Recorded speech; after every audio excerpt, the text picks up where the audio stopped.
काय लाली मॅडम, काय झालं? उतरला का तोरा? नवऱ्याला धडा शिकवायला निघाली होतीस, स्वतःलाच शिक्षा झाली. ज्याच्यावर एवढं जीवापाड प्रेम केलं तो आयुष्यात कधीच तुला ओळखू शकला नाही तर असं झालं तर तुझं जगून तरी काय उपयोग आहे? काय गरज होती एवढं ताणून धरायची?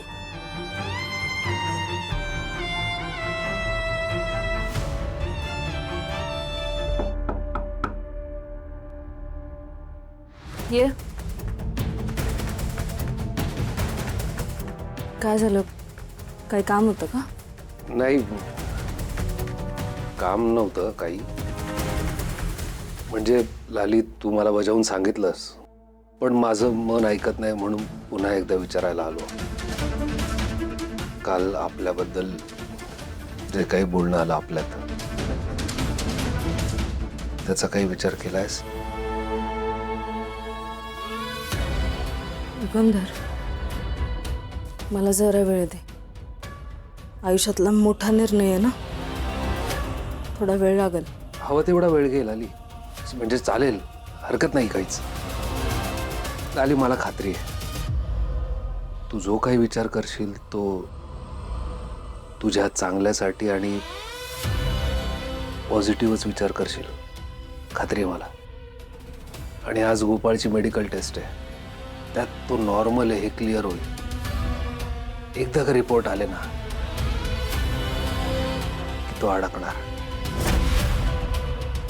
याची मला खात्री आहे. लाली, एकदा का तो अडकला ना की त्याला तुला जी शिक्षा द्यायची होती ती त्याला मिळेल.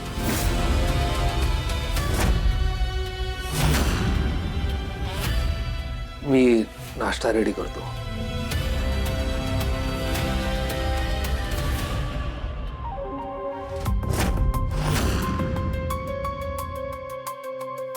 युगंधर, तुम्हाला जेवढा हुशार वाटत होतास तेवढा हुशार नाहीयेस, कारण तुला हे कळत नाहीये, जर माझा नवरा या सगळ्यात अडकला तर मी पण अडकेन, आणि मला तुझ्या जाळ्यात नाही अडकायचंय.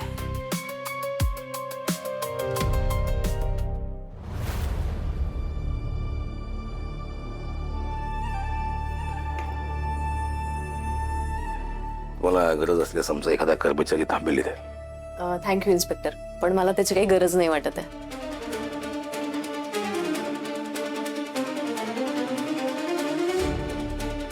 मॅडम, मी काय नाही केलं. हो, तुमची मदत करायलाच आली आहे मी इकडे. शांत व्हा. मी तुम्हाला आता काही प्रश्न विचारले, त्याची उत्तरं द्याल? मला सांगा, तुमचं नाव काय? गोपाळ गोपाळ देशमुख. आणि मला स्वतःबद्दल काहीतरी माहिती सांगा ना. माझ्याबद्दल? हां,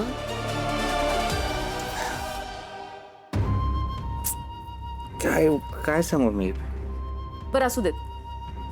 मला तुमच्या लहानपणाबद्दल सांगा. मी असं ऐकलं की तुम्ही घरातून पळून गेला होतात. आमच्या आप्पा आहेत ना, आप्पा लय डेंजर आहेत आमचे. आप्पा म्हणजे वडील माझे, हिम्मतराव देशमुख. लय डेंजर. राग आला का नाही ते मागचं पुढचं कुणी बघत नाहीत. एकदा मी लहान असताना गावातल्या जत्रेमध्ये नाटक असतं ना, त्याच्यात मी स्त्रीचं पात्र केलं होतं. ते आपण नव्हतं आवडलं. आपण मला लय उडाकलं, तवा लय मारलं. मला उचलून असं हिरीत फेकून दिलं.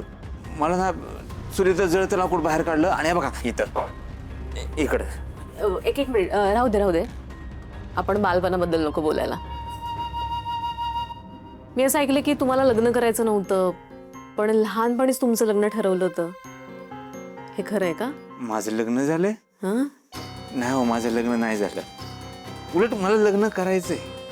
मला सुद्धा असा चांगला संसार करायचा आहे. माझ्या बायकोला खुश ठेवायचंय, आनंदी ठेवायचंय. जगातली सगळी सुख आणून माझ्या बायकोच्या पायात ठेवायचे. मला सगळं करायचंय. मला तसलं ते टिपिकल नवरा नाही व्हायचा. भांडणच काय केली, बायकोलाच काय मारतात, तिला धाकात ठेवतात, तसलं काय नाही. मला गुण्या गोविंदानं असा चांगला संसार करायचा आहे. तुम्हाला इथे कोणत्या आरोपाखाली आणलंय माहिती आहे तुम्हाला? माझ्यावर आरोप पण झाले तुझे? हं? नाही हो, नाही माहिती कुठल्या आरोपाखाली आणले. लाली संबंधी काही आठवतंय? लाली? हां कोण लाली? मी तुम्हाला आता काही फोटोज दाखवते. ते फोटोज बघून तुम्हाला काय वाटतंय मला सांगायला.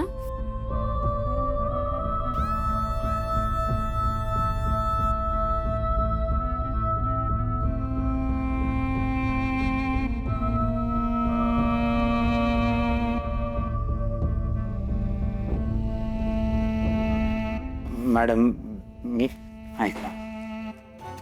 ऐका ना, मी काय सुद्धा नाही केलं. देव शपथ काय नाही केलं. तुम्ही प्रेमळ आहे, मायाळू दिसताय. हे माणसं लय डेंजर आहेत. मला लय त्रास दिला ह्यांनी.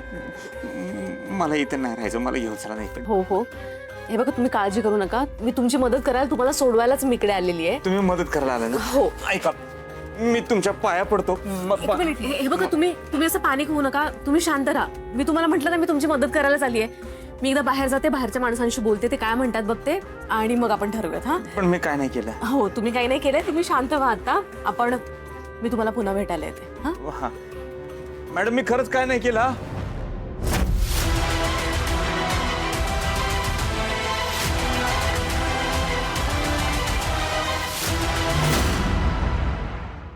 मेहता केसचे डॉक्युमेंट रेडी आहेत ना? गुड. फाईल अटॅच करून ठेव. हे बघ, काही झालं तरी कोर्टात पुढच्या तारखेला मला ती केस निकालात लावायची. क्लिअर आहे? आलोच मी.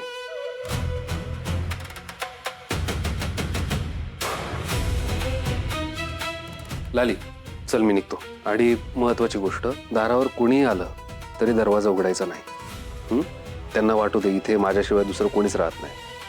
आणि मागच्या दाराने येण्याचा प्रयत्न करत असेल तर पहिले मला कळव. मी आहे तसं धावत येईल इथे. फक्त तू बाहेर जाण्याचा मोह टाळ. कुणाला भेटावं असं वाटत असेल, तुला काहीही वाटू दे, तुला आता बाहेर जायला अलाउड नाही. आलोच. युगंधर, आज डॉक्टरांनी यांना तपासलं आणि खरंच वेडं ठरवून वेड्याच्या हॉस्पिटलमध्ये पाठवलं तर? मग तिथून पुढे तू आणि मी, आपण दोघेही कायमचे एकत्र हो. युगंधर, सांग ना काय होईल? हां, म्हणजे चेकअप नंतर जर असं प्रूव्ह झालं की तो खरंच वेडा आहे, तर उपचार होईपर्यंत त्याला तिथेच ठेवतो. आता कसल्या विचारात अडकली असू? बघ, अजून जर काही शंका असेल तर विचार, नाही तर दिवसभर त्याचा विचार करत बसशील. नाही, अशी काही शंका नाहीये. मी फक्त अंदाज घेत होते की पुढं काय होईल. बर, येऊ?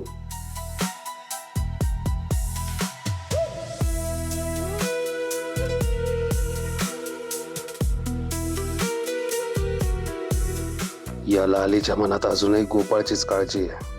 मला लालीवर आंधळा विश्वास ठेवून चालणार नाही. आता काही झालं तरी मला लालीला गमवायचं नाहीये. पण ती परत कधी काय करेल काहीच सांगता येत नाही. तिच्यावर बारीक लक्ष ठेवावं लागेल.